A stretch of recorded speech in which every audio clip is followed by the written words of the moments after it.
அதே மாதிரி hotel manager முடிச்சுட்டு நிறைய பேர் இங்கே வந்துட்டு அப்ளை பண்ணியிருக்கிறாங்க. அவங்களுக்கும் வந்து வேலை கிடைக்கல. எவ்வளோ சம்பளம் சொல்கிறாங்கன்னா, நம்ம ஊர் காசுக்கு 20,000 சேலரி சொல்லியிருக்கிறாங்க. அப்புறம் வந்து சாப்பாடு, அக்காமடேஷன். அவங்களாம் வந்து மேனேஜர் லெவலில் நம்ம ஊரில் வேலை செஞ்சுக்கிறாங்க. நம்ம பிவிஆர் மால்லையும் வந்து சூப்பர்வைசர் ஒர்க் பண்ணவங்களுக்கு 700 dirhams 800 dirhams அதெல்லாம் 18,000 தான் வருமே. ஸோ அந்தமாரி போய் மாட்டிக்காதீங்க. அந்த 1200 அந்தமாரி சம்பளத்துக்குலாம் மாட்டிக்காதீங்க. ரொம்ப கஷ்டம் அது. உங்களுக்கு யாருன்னா தெரிஞ்சவங்க இருக்கிறாங்க, ரெஃபரன்ஸ் தான் இங்கே வந்து ஃபஸ்ட்டு. இப்போ நானே எப்படி வந்தேன்னா, என் ஃப்ரெண்டு இங்கே இருந்தான்.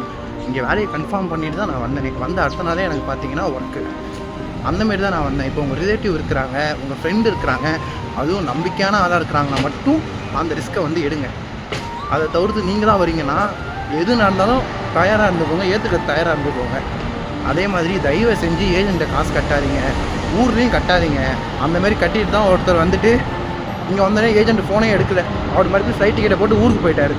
ஸோ நிறைய பேர் வீடியோவை பார்த்துட்டு இன்ஸ்டாகிராமில் டூரிஸ்ட் விசா எடுத்துகிட்டு ஈஸியாக வந்து வேலை கிடச்சிரும் அப்படின்னு நினச்சிடாதீங்க. ஆனால் அது ரொம்ப கஷ்டம். வீடியோ போடுவாங்க தான், அவங்க எவ்வளோ கஷ்டப்பட்டுருப்பாங்க அதெல்லாம் சொல்ல மாட்டாங்க. அதை பார்த்து நம்மளும் இங்கே வந்துட்டு இது பண்ண முடியாது. எதுக்காக இருந்தாலும் தயாராக இருந்துட்டு வாங்க.